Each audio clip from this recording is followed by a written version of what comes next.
무슨 핑계로?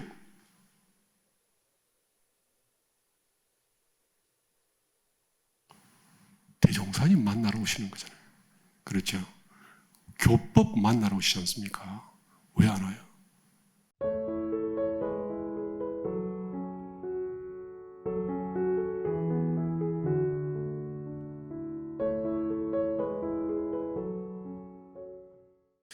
오늘 제목은 인격입니다. 인격.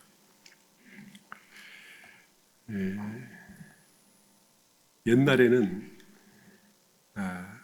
인격을 만들어서 인격이 만들어진다 생각을 했었고, 그래서 옛 성자들이 하나같이 인격 만드는 데 노력을 하도록 권장하시고, 그 법을 많이도 내시고 그렇게 하셨죠.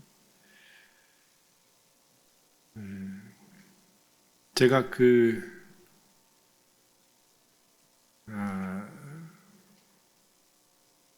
총균쇠라는 혹시 책 보셨죠? 거기를 보고 제가 놀랬던 부분이 있는데, 어느 날 갑자기 제가 다큐멘터리를 하나 봤는데, 거기서 굉장히 제 머릿속에 지진을 또 일으키는 하나를 봤습니다. 그게 뭐냐면, 우리가 흔히 한국 사람들은 풍수를 굉장히 중요시 여기고, 풍수가 어떤 그 풍수를 따라서 조상묘를 잘 쓰면 그 조상묘에 의해서 발복을 하고 그 기운을 받아서 자손들이 이렇게 출세를 한다. 뭐 이런 게 쉽게 풍수죠. 그런데 풍수를 이제 우리 정산조사께서는 이제 별 의미 없다. 그래서 백골이 된 그 뼈가 어떻게 후손들에게 기운을 주겠느냐 이렇게 하셨죠.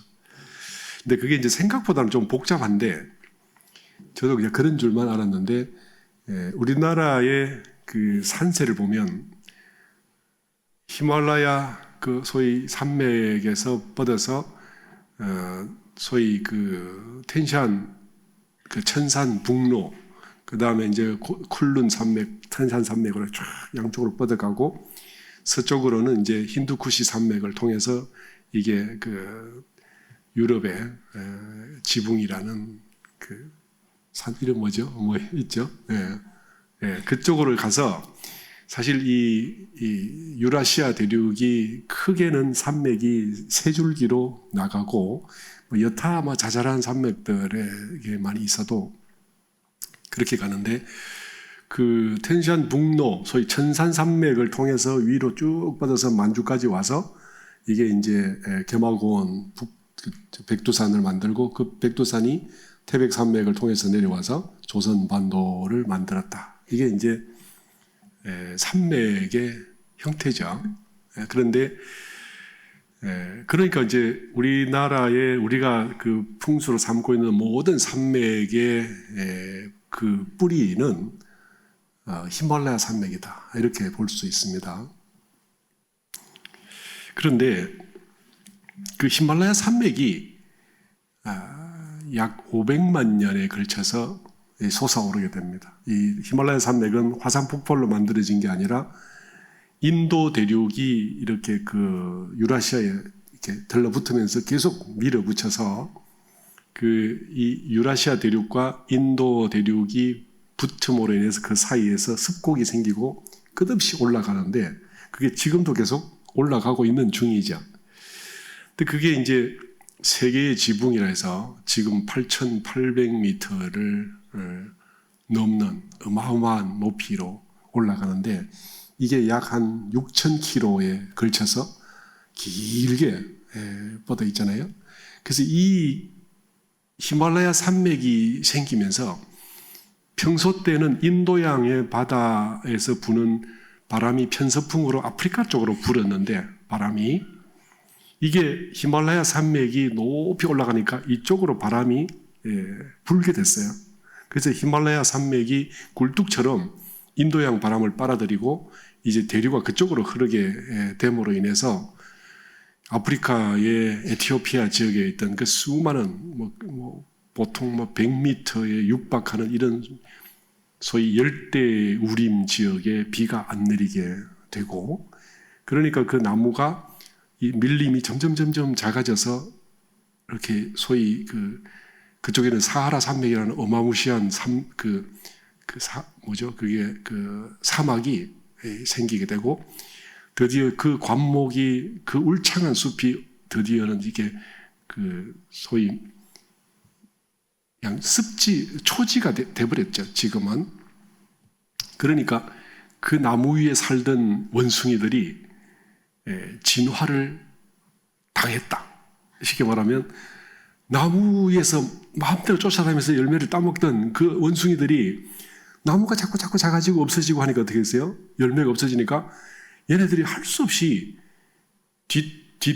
뒷손을 뒷다리로 만들고 점점 이제 얘들이 직립을 할 수밖에 없고, 직립을 하다 보니까 이 초지에서 이제 걸어 다녀야 되고, 근데 이제 싸나운 짐승들이 있으니까 피하기 위해서 동굴로 숨고 어디로 숨으면서 점점 지금 원숭이들이 앞뒤가 똑같은 손으로 되어 있는 애들이 있잖아요. 근데 얘네들이 나무가 없어지면서 할 수 없이 이렇게 뒷다리가 생기고, 이제 이 초지를 뛰어다니면서 머리를 쓰고 피하고 떼를 짚고 하지 않으면 안 되는, 그래서 집단을 만들고 사회생활을 하고, 거기서 강제로 생각을 안 한 애들은 죽게 돼 있어요. 그러니까 생각을 하는 쪽으로 자꾸 진화를 하고 손발을 잘 쓰는 쪽으로 성장해 가면서 드디어 인간군이라는 새로운 개체가 생기게 됐다라는 것이, 이제 이렇게 보면 인간의 뿌리가 분명히 에티오피아인데, 그런데 인간이 이렇게 인간이 되도록 누가?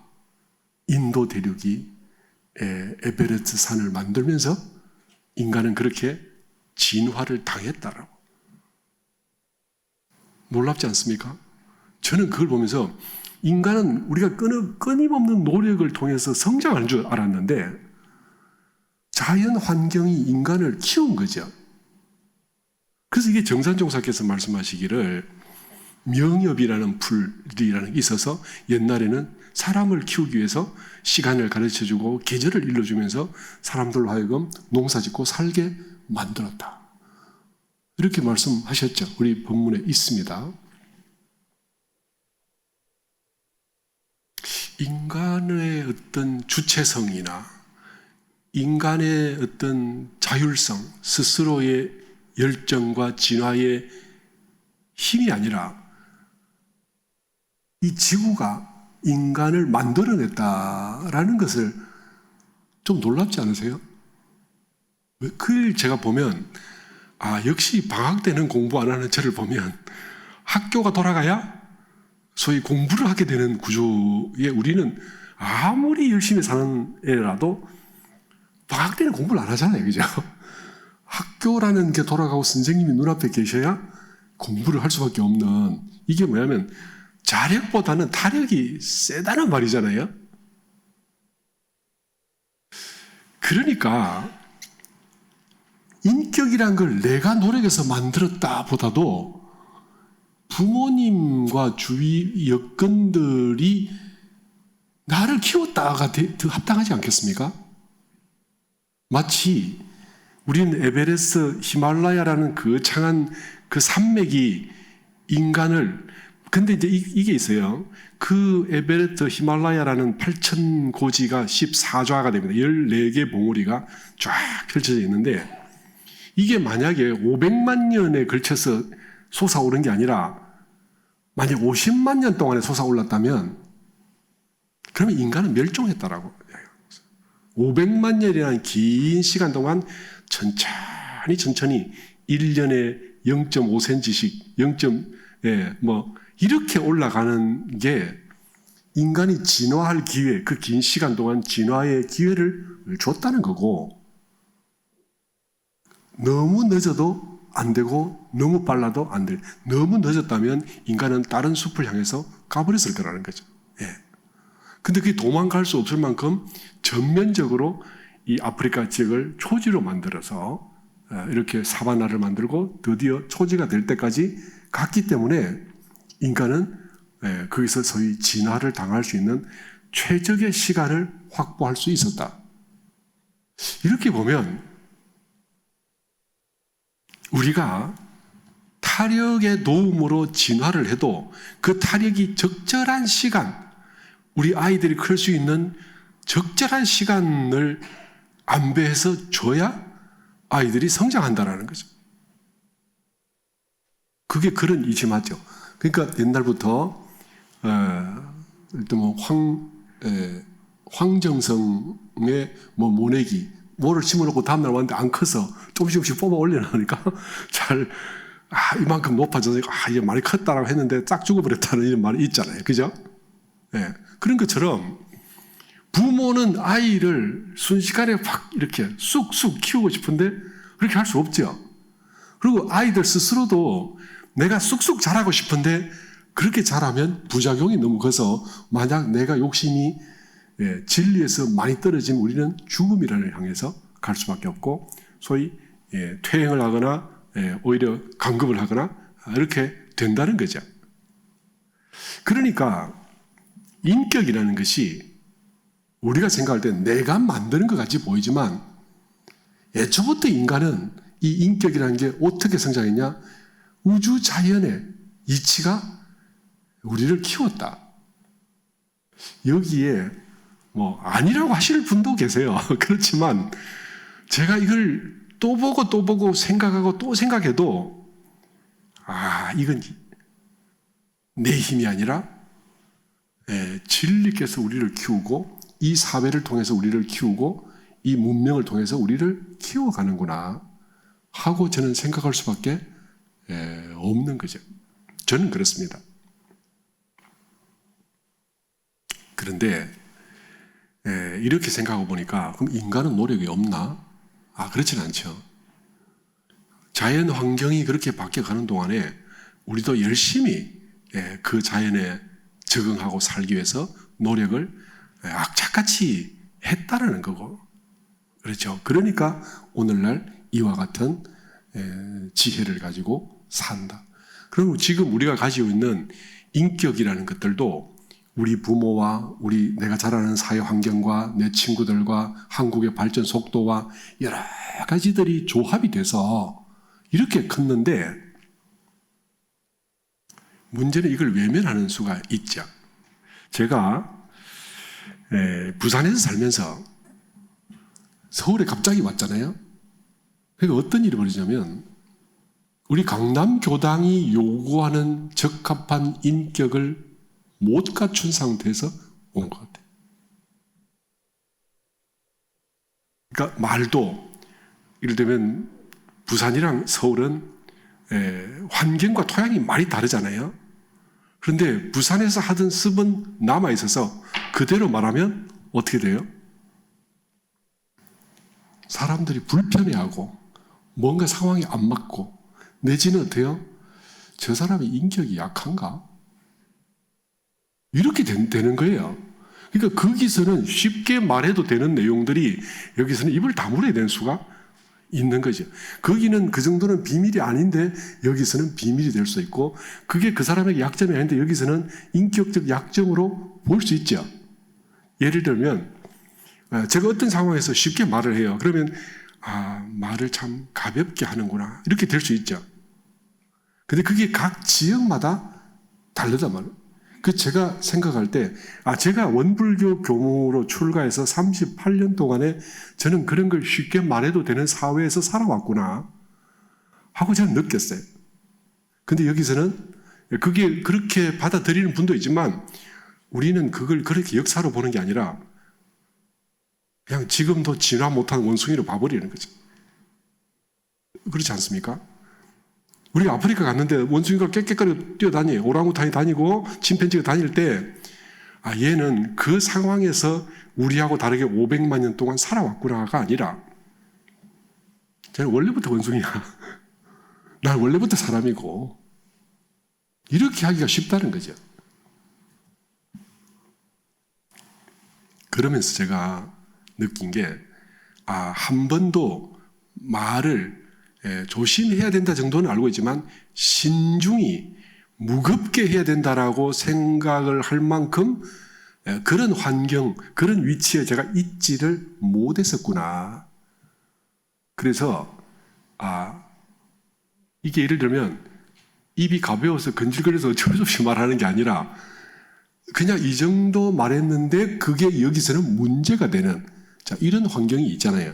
그러니까 교무들이 덜컥덜컥 여기저기 발령을 이렇게 막 받아다니면 이런 문제에 접하는군. 저는 그 21년 동안 한 교당에서만 살았어요. 그러니까 그 교도님들, 그 환경, 거기에 특화되어 있었던 거죠.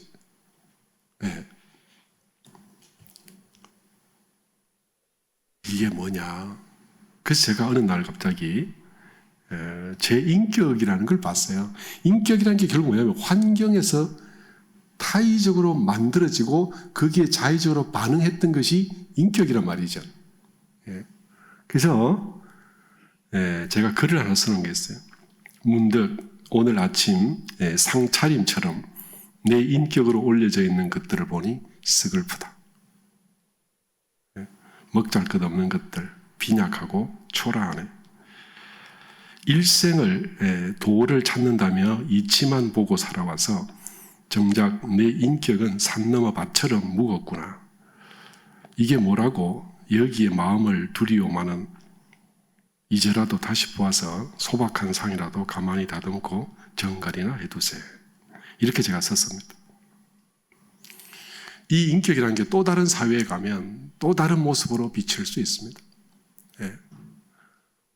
그러니까 예를 들면 우리가 군대 가면 군에서 각각 자기 지역의 출신들에 대해서 하는 말이 있죠. 남자들은 잘 아시잖아요. 이렇게 하는 것이 그 사회가 길러낸 사람들의 특성이 그냥 그대로 적용이 되는 거죠. 근데 우리는 그걸 그 사회에서 그렇게 살아봐도 거기서는 잘 살았는데 여기서는 문제가 된다가 아니라 걔네들은 이상해. 이렇게 하기가 쉽다. 그럼 자기 지역의 스타일을 고집하고 살 거냐? 또 그렇지 않잖아요. 그 사회에 가면 거기 적응하고 이 사회에 가면 거기 적응하고 살아야 되는 것도 이게 이치단 말이에요. 그래서 제가 생각에 만약 한 1, 20년 좀 더 빨리 서울에 한번 와봤더라면 어땠을까? 그럼 좀 달라지지 않았을까 하는 생각을 했었습니다. 우리 삶이라는 것이요, 삶의 재료로 주어진 것들을 가지고 요리를 합니다. 그래서 그게 밥상으로 올려지는 거죠. 이 화려한 밥상에 보면 어떤 사람은 이렇게 화려한 밥상을 놓고 밥을 먹고 어떤 사람은 참 간장 하나에 밥그릇 하나 놓고 그냥 된장국 하나에 먹을 수도 있어요. 그런데 그런 저런 것들이 그 사회와 그 처지에 따라 다릅니다. 이 밥상이 만약에 이걸 미국에서나 유럽에서 이렇게 구하려면 돈이 무지무지 들겠죠. 근데 이걸 만약에 전주에서 먹는다. 쉽게 구해질 겁니다. 그죠? 서울이나 전주에서는 아주 쉽겠죠. 똑같은 이것이 그 지역이 어딘가에 따라서 그게 쉬울 수도 있고 어려울 수도 있다. 그러나 이제는 우리가 그런 자기 지역 출신을 핑계를 삼을 시대가 아니다. 이제는 무한정 소통하고 열린 상태에서 왕래를 너무도 많이 하는 시대이기 때문에 이제는 통사회적인, 통시대적인 이런 인격을 가질 필요가 있다는 거고, 그러면 이런 인격을 만들기 위해서는 그냥 자기 사는데 딱 박혀서 살 일이 아니라 조금은 움직이고 활발하게 다른 사회를 다니면서 스스로를 키워야 된다는 생각을 합니다. 제가 부산에 살면서, 부산도 같은 부산이지만 제가 태어난 고향은 여전히 시골이에요. 그 동네를 가보면 평생 땅만 보고 사는 사람들이 있어요. 지금도. 물론 이제 제 나이 또래는 잘 없지만 저보다 한 6, 7년만 더 나이가 드신 분들은 평생 땅만 보고 살아서 정상적 소통이 되지 않는 사람들이 상당히 있습니다. 이 사람들은 어떤 이야기를 하면 왜? 이렇게 물어요. 대답을 그렇게 해요. 네. 그리고 두세 마디가 지나가면 싸워요. 소통이라는 건 사람을 만난 기회와 그 질과 양에 따라서 결정이 되고, 그럼 소통의 역량이 길어나지 않습니까? 거기서 우리는 인격이 자라난다. 그래서 내가 누구를 만나는가는 굉장히 중요하고요. 그래서 어떻게 된다고? 성자를 만나고 도반을 만나야 되는 겁니다. 만약에 우리가 대종사님 혹은 그 역대 스승님들 그리고 그 어른들, 우리 교당에서 그 법을 배워서 가르치는 많은 분들을 만나지 못했다면 또 어떨까? 제가 생각할 때요, 이런 걸 다 놓고, 그러니까 제가 저를 보면 대종사님을 다행스럽게 만났지만 사실은 저는 어디 꽂히냐면요, 어떻게 하면 견성을 할까? 여기에 꽂혀서 30 몇 년을 살아왔습니다. 그래서 도인은 그것만 하면 되는 줄 알았지, 인간관계하고 다른 사람들과 함께 이렇게 마음을 나누고 이런 거를 생각을 안 했어요. 단 한 번도. 그러니까 제가 서울 왔을 때 자칫 잘못하면 부적응자가 될 수도 있었던 거죠. 그러나 마음속에 어떤 그 악심이나 나쁜 마음이나 욕심이나 이런 것이 스스로 돌아봐서 별로 없기 때문에 사람들에게 이게 수용이 되죠. 그러면 저를 이해하고 받아주는 교도님들에 의해서 수용되는 거지, 제가 교도님들을 이해하고 받아주기가 힘들게 되잖아요. 우리가 남들을 수용하고 이해하는 위치에 서야지, 내가 남들에 의해서 이해받고 용서받는 사람이 되면 좀 곤란하죠. 그러니까 앞으로 수도인은 대종사님 표현입니다. 앞으로는 시대가 많이 되고 융통되고 화합되는 시기라 내가 일을 하기 이렇게 복잡하고 일이 많다, 이렇게 하셨잖아요. 그러면 앞으로 도인은 어떻게 해요? 도만 생각하고 살면 안 되는 거잖아요. 그래서 어떤 면에서 보면 전후 좌우 다 살펴서 정신, 육신, 물질로, 인간관계, 사회로, 융통으로, 화합으로, 동서로, 과학으로, 이렇게 도덕으로 다 넘나들면서 만들어야 되는 시대가 된 거겠죠. 그러니까 우리 살림이 박하게 하면 안 되겠다 하는 생각을 하게 됐습니다. 그러니까 아이들을 키울 때도 이런 걸 부모들이 잘 알아서 골고루 이렇게 다 접하면서 아이들 스스로 만들어지도록 도와줄 필요가 있다라고 생각을 합니다. 내 살림이 박해진 이유를 제가 돌아보면요, 내 살림살이를 그들도 보질 않았어요. 그리고 내가 관심 있는 도, 진리, 견성에만 꽂혀서 일생을 38년간을 살아왔기 때문에 그쪽에 대해서 누가 물으면 마치 똥강아지가 자기 집 마루 속에 들어가가지고 마음대로 짖듯이 얼마든지 말할 수 있어요. 그런데 그걸 조금 벗어나면 낑낑거리고 빨리 어떻게든 마루 밑으로 찾아 들어갈 때는 제가 그런 처지에 제가 있는 저를 느끼게 됐습니다. 이게 저만 그럴까요? 제가 이 사회를, 우리 교도님들을 많이 만나보면요, 남자들이 대체로 보면 자기 직업에만 꽂혀서 거기만 일생을 두고 살아서 저 같은 모양을 한 사람이 많아요. 특히 전문직 하시는 분들 있죠. 우리 공사님 잘 모르겠지만은 이빨만 보시고 평생을 살아가지고 사람들과의 소통이 쉬울까요? 쉽지 않거든요. 남자들이 직장에 다니면서 인간관계를 참 많이 하는 것 같지만 사실은 업무 중심이기 때문에 대체로 아내들이 이렇게 그 한낮에 음식점을 가면 대체로 여자분들 모여서 개모임합니다. 그죠? 남자들은 일하러 갔죠.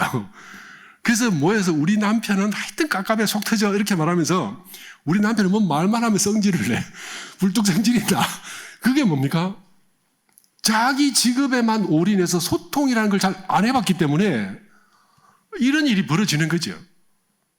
제가요, 부산에서 우리 교도님 한 분이 열심히 이제 다니는데 그분의 시어머니가 이 시아버지를 항상 이렇게 모시고 다니는지 끌고 다니는지 모르지만 이렇게 다닙니다.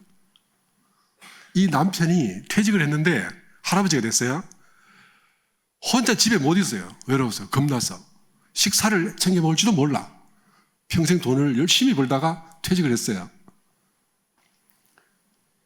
그러니까 이 할머니가 안타까워. 그래서 이제 오후 때 다닐 때 이 할아버지를 모시고 다녀요. 그래 모시고 가서 심지어는 이 할머니들 모임이 개모임이 있잖아요. 그러면 그 개모임에 다들 할머니만 오는데 이 할머니는 할아버지를 모시고 할머니들 욕하죠. 아이 저 영감쟁이 뭐달 데리고 그냥 집에 그냥 처박아 놓고 살다니지 이렇게 말하는데 그 할머니가 욕을 듣든지 말든지 개모임을 이쪽에서 하면 한쪽 저쪽 구덩이에다가 따로 밥을 시켜서 상을 차려드려. 그럼 이 할아버지가 죽어내서 할머니 따라 나와서 구박을 받는 줄 알면서도 한쪽 구덩이에서 그 식사를 하신다니까. 사람들이 막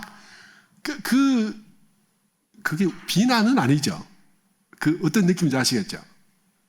이렇게 하는데 그 할머니도 당신 영감님을 집에 놔두니까 불안하고 밥도 못 챙겨 먹는 아니 냉장고에 있는 것도 못 먹어. 근데 저는 제가 그렇더라고요. 냉장고 열어보니까 뭐가 있는데 뭐 어떻게 먹어야 될지 모르겠어요.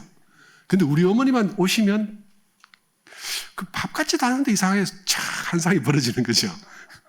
혹시 저 같은 느낌 가지신 남자분 안 계세요? 네. 냉장고 열어보면 뭐 먹을 게 없는 것 같은데 우리 어머니가 오면 쫙 상이 멋지게 나온다니까 이게. 아마 그 영감님도 그러신 것 같아. 그러니까 할머니가 밖에 나가면 밥을 제대로 못 먹는 거죠. 할머니 그걸 알지. 그러니까 이제 옆에 할머니도 욕을 해도 이 영감님을 항상 달고 다녀. 이렇게.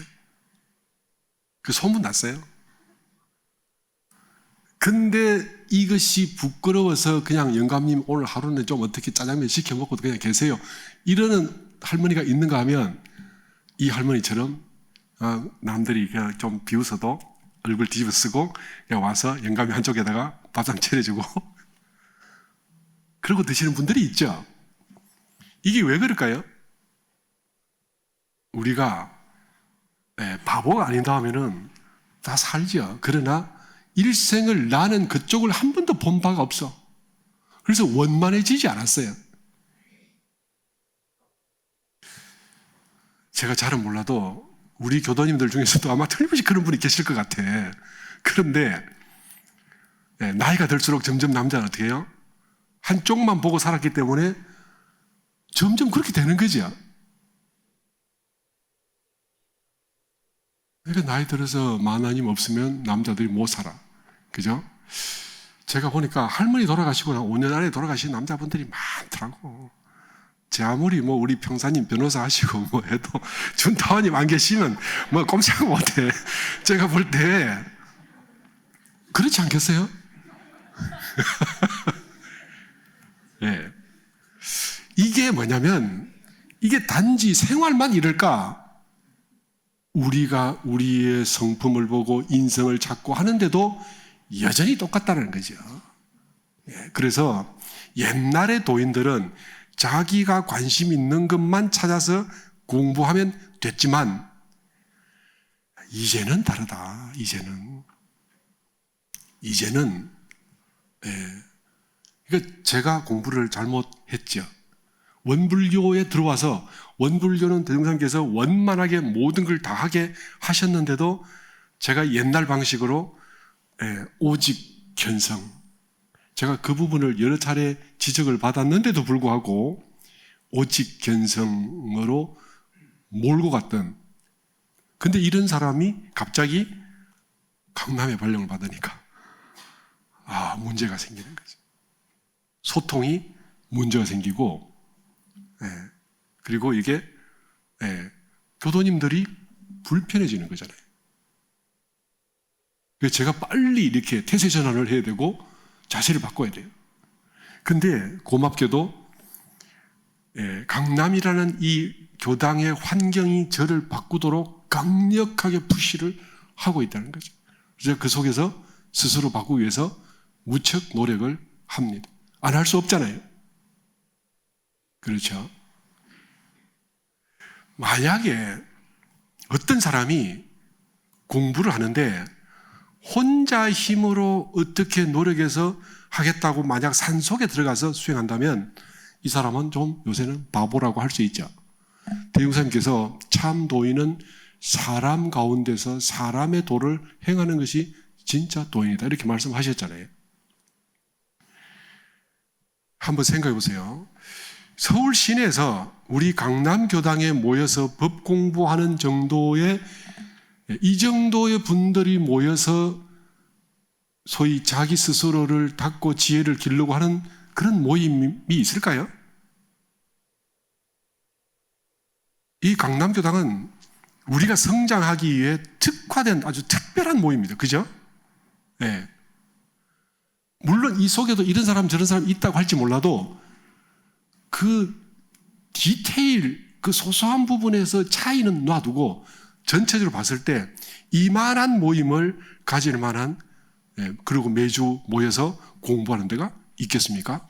제가 모르겠어요. 불교나 기독교나 뭐 천주교나 어디 가도 우리의 마음을 가지고 우리의 성품을 가지고 우리의 미래를 향해서 이렇게 대종사님 법 같은 진리를 들이대서 체계적으로 공부하는 데가 전 잘 없을 것 같아요. 그러니까 마치 히말라야 산맥이 인간을 길러냈듯이 저는 대종사님의 법이 히말라야 산맥처럼 100년 전에 푹 솟아오르는 거죠. 그렇죠? 그러면 이제 이 산맥이, 그 창한 산맥이 진리랑 맞닿아버린 이 산이 솟아오르는 거잖아요. 이 산의 도움을 안 받고 스스로 내가 혼자 하는 게 더 잘해 라고 하면 그 사람 어떻게 볼까요? 선생님 없이 내가 공부 더 잘해 이러는 초등학생하고 똑같아 저는 생각이 봅니다. 그런데도 원불교 교당 안 나오고 내가 성자가 되겠다라고 나대는 사람이 아직도 자기를 믿고 있다면 그 사람의 미래가 어떻게 될까? 제가 볼 때는요, 히말라야 산맥은 8,848m이지만 대종사님의 법은 하늘 끝까지 닿았습니다. 우주를 관통했고 진리 끝까지 닿았고 사람의 본성을 완전히 파악했고 교법을 물샐 틈 없이 만드셨고 그래서 내가 공부를 하고 싶든 아니든 이 교당에 계속 나오다 보면 우리는 성자가 되어가는 겁니다. 500만 년 전에 그 나무에 살던 에티오피아 나무에 살던 그 원숭이 누구도 진화하고 싶지 않았어요. 그냥 자기는 어때요? 진화보다는 그냥 나무에 열려있는 열매를 마음껏 따먹고 퍼지게 잠자고 싶어. 그 가지에 기대서 자고 싶었지. 그 관목 사이를 뛰어다녀야 되고 그 사나운 맹수들을 피해서 도망다녀야 되고 그걸 누구도 원하지 않았을 거라고 그 원숭이들 중에 단 한 마리도.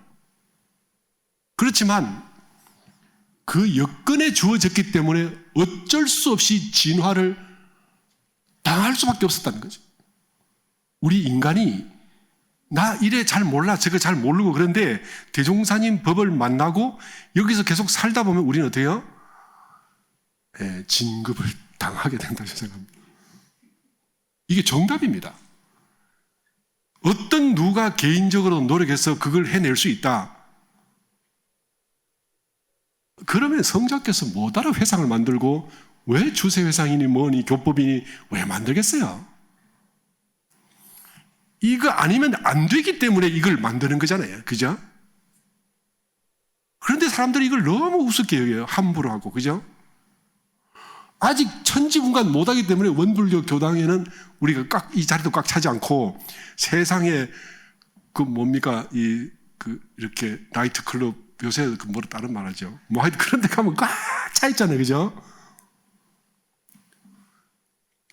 나이트 클럽과 어떤 그 클럽에 있는 수많은 아이들은 마치 500만 년 전에 나무 위에서 난 열매 따먹지 저 땅바닥에 내려가고 싶지 않아.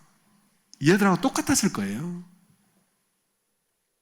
그러나 그 중에서도 우리는 참으로 빨리 자연스럽게 교법을 만나고 대종사님법에 찾아왔습니다.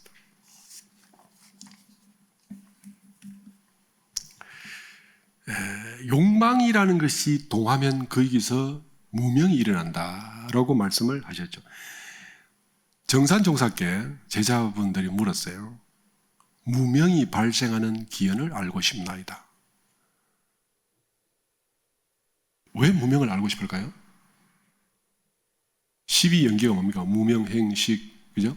유기, 촉수, 애치, 유, 생, 노사. 그죠? 그렇죠? 이 12가지의 중생들의 고가 일어나는 인연이 12연기인데 그 시작이 무명이잖아요. 무명 때문에 우리가 싹 다 중생이 되는 거잖아요. 근데 왜 이 무명을 그냥 놔두고 도를 얻을 수 있을까요? 불가능하죠. 그래서 이 무명을 어떻게 할까요? 무명이 왜 일어났을까요? 이 무명이요. 정산종사께서 답을 하시기를 정하면 밝은데 동하면 무명이 일어난다. 이렇게 했어요. 그렇게 말씀하셨죠. 왜 그 동하면 무명이 왜 일어날까? 자, 이거를 연마셔야 돼요. 저는 우리 교단에서 그동안 그 교전 쓰기를 많이 하셔서 참 고맙고 대단하신 분들이고 그분들이 지금 우리 교단을 만드셨다고 생각을 하지만 쓰기만 하시고 이 내용을 연마하지 않으면 결국 견성으로 가지는 못합니다. 그죠? 쓰다 보면 물론 관심이 가고 더 마음을 모으시겠지만 사실 이것도 제가 다음에 한번 설교 한두 번은 해야 될 내용인데 간단하게 말씀드리면요. 동한다는 말은 어때요? 업에 의해서 동하는 거죠.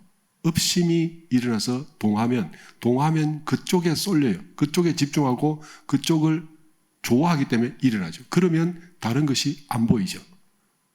네, 무명은 이렇게 일어납니다. 내가 내 관심에만 집중하면 거기에만 마음이 가 있어서 애정도, 열정도, 꿈도, 희망도, 인내도, 행복도 모두 거기에서만 힘을 쓸 수 있어요. 마치 똥강아지가 자기 집 마루 밑에서만 힘을 쓰듯이. 그러면 그쪽과 무관한 곳에는 관심이 없고 그와 관련된 면에 있어서 인연된 사람에게 박하게 대한다. 박하게 평가하고 박하게 대하고 후하게 대하고 싶은 마음이 없어요. 이것이 내 살림이 박해지는 이유다. 박한 습관이 들었으니까 생각이 비록 후하나 말과 행동은 후하기가 어렵고 이것의 뿌리를 찾자면 유물을 고루 보지 못하는 까닭이다. 이것이 우리 살림이 초라한 그 이유입니다.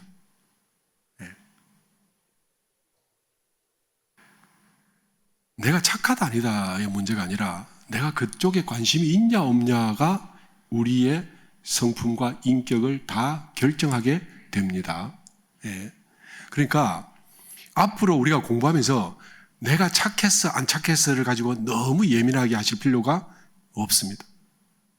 내가 여기에 진정으로 관심을 가지고 있냐 아니냐. 사람들이요 초등학교 수준에 되면 착하냐 안 착하냐로 기준을 잡지만 제가 이제 이런 말씀 드려볼게요. 제가 고향에 있을 때 어떤 아저씨가 우리 학교에다가 큰 이렇게 그 피아노 한 대를 기증을 했어요. 그때 피아노는 어마무시한 것이었습니다.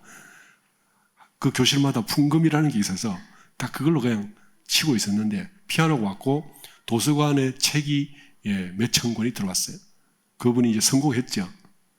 그래가지고 도서관이 새로 만들어지고 열쇠를 채워놨어요. 못 들어가. 책을 함부로 못 보게. 그리고 학교 운동장에는 마사토가 15톤 트럭으로 몇십 차가 들어왔어요. 그게 뭘까? 이게 뭐냐면 그 아저씨가, 우리 동네 아저씨가 너무 가난해서 돈이 없어서 버스비를 빌려서 나갔어요. 이 고향에서 살기 싫으니까. 근데 이 양반이 몇 달 만에 들어올 때 택시를 타고 들어왔습니다. 어떻게 했는지 모르지만 버스비를 갚고, 그리고 이분이 이제 쭉 살면서 나가서 큰 부자가 됐죠.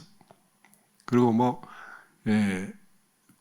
관급 공사 같은 거를 뭐 수주하고 뭐 이렇게 해서 큰 부자가 돼서 나중에는 우리 동네에다가 막 길도 넓혀주고 뭐 또 하고 난리가 났었죠.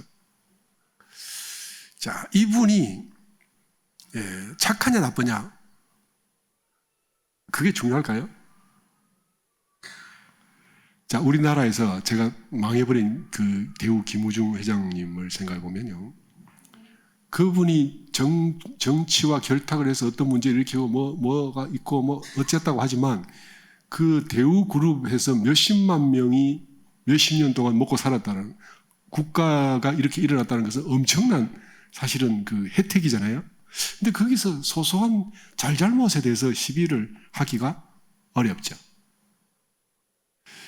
이렇게 말하면 오이는 저 사람은 개발주의자 또 시비가 생길 수 있어요. 그러나 제가 그런 저런 걸 떠나서 내가 오늘 저지르는 잘잘못에 자잘한 어떤 문제보다 내가 부처가 되냐 안 되냐가 훨씬 중요하다, 이런 문제죠.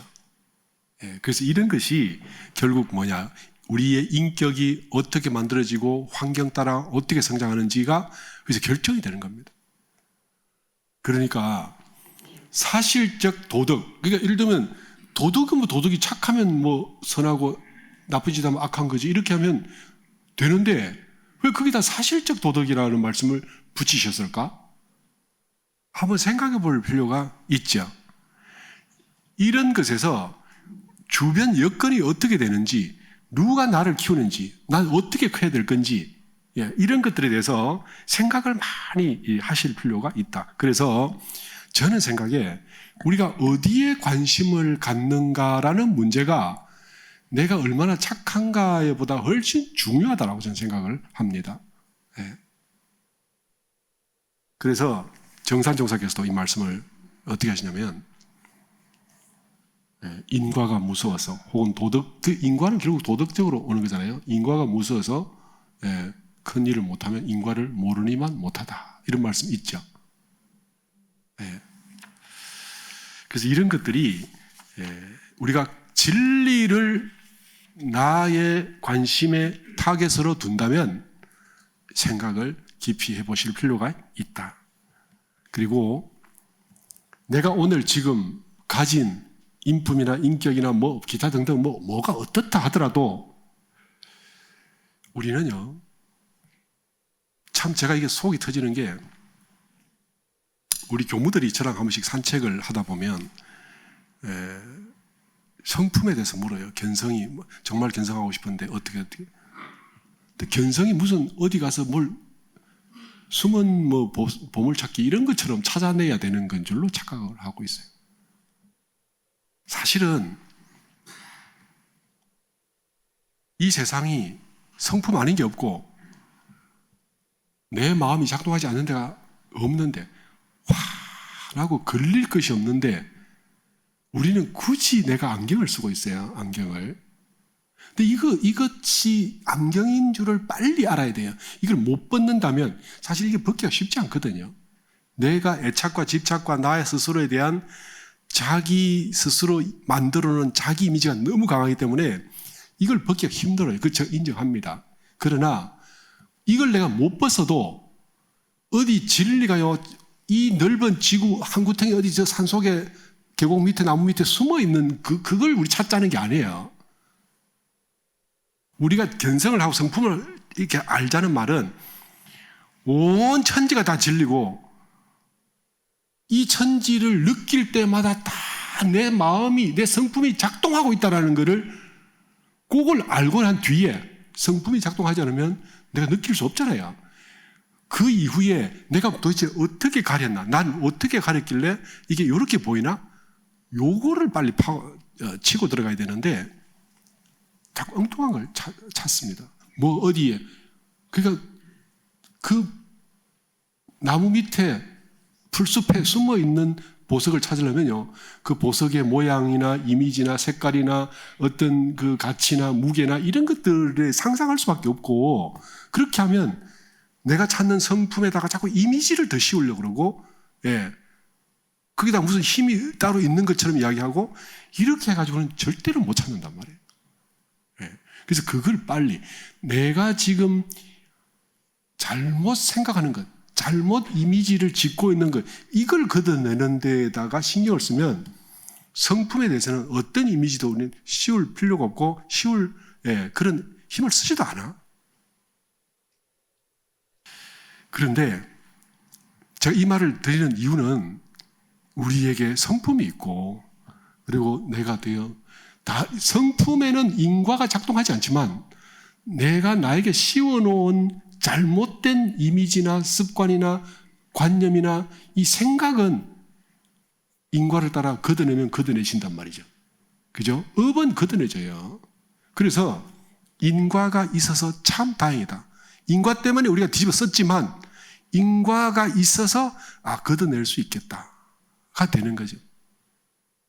그렇기 때문에 진리가 세상에 있고 내 성품이 내 속에 있고, 그리고 인과는 이치 따라 걷어내지는데, 그 속에서 우리는 결국은 이 모든 걸 다 벗고 내가 원하는 대로 대지혜를 이룰 수 있다. 그래서 우리에게는 희망이 있습니다. 이걸 제가 이것만 가지고도 하고 싶은데 아쉽네요. 자, 그래서 그런 걸 하기 위해서 어때요? 법이 자라는 자리에 우리는 와야 됩니다. 법이 어디서 자라냐? 교당에서 자라죠. 그죠?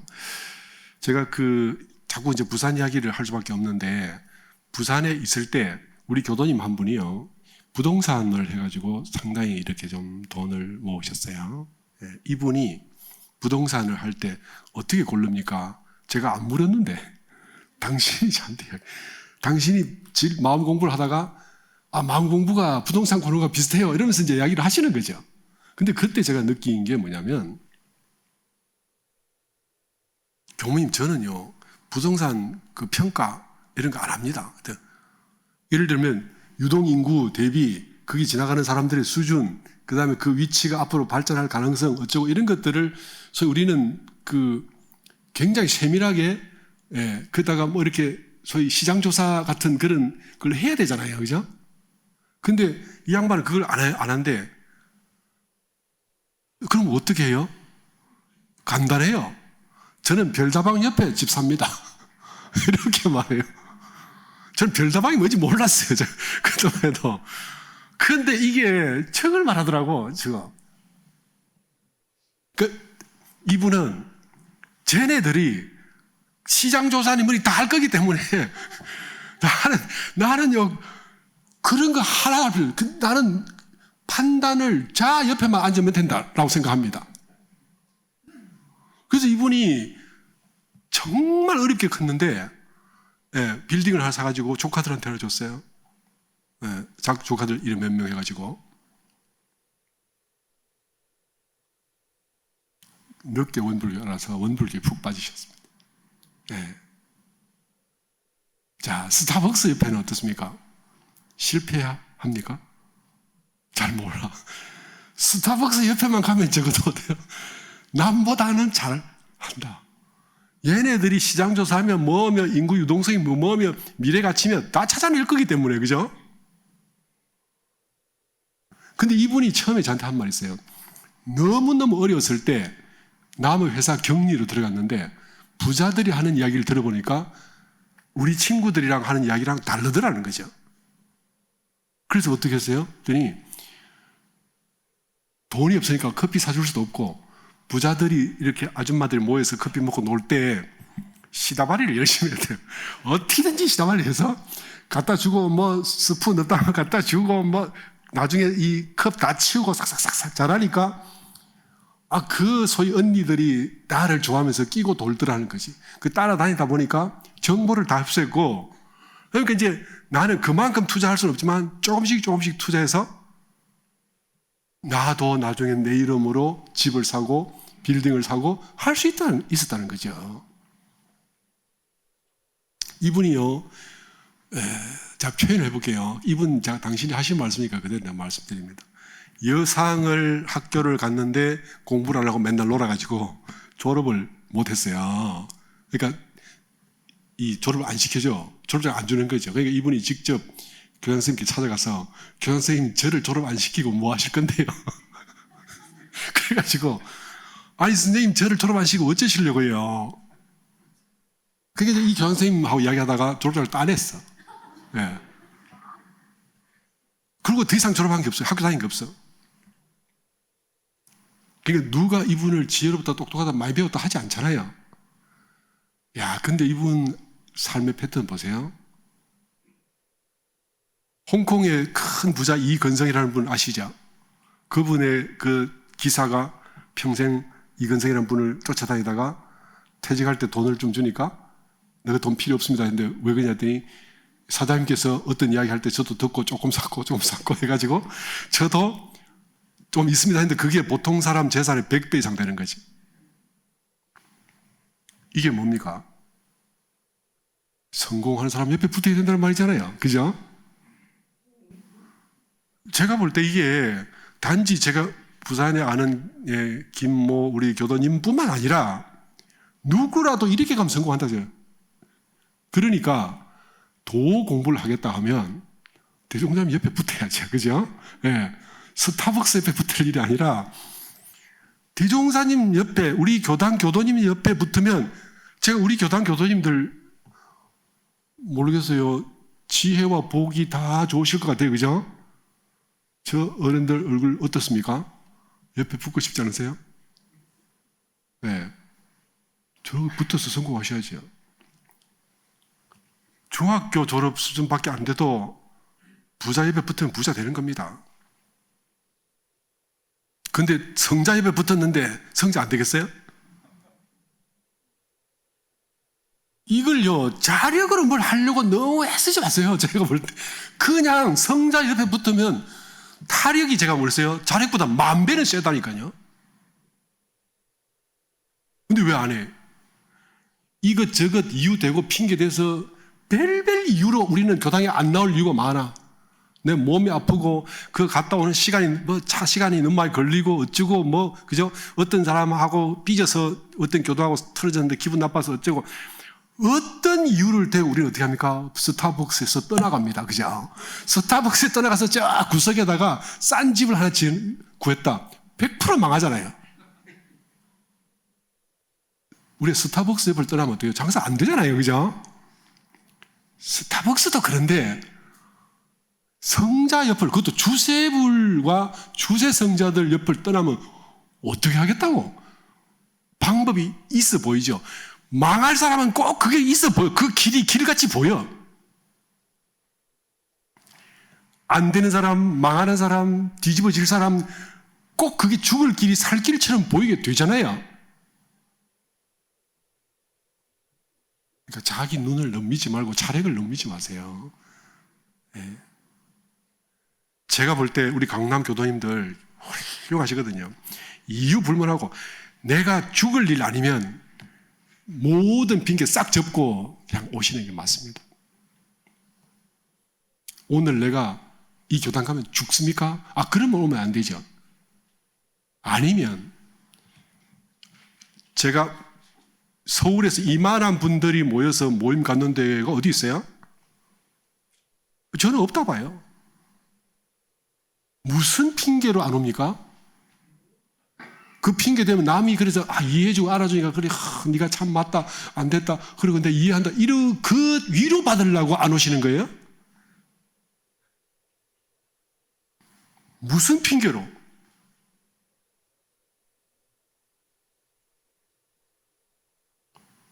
대종사님 만나러 오시는 거잖아요. 그렇죠?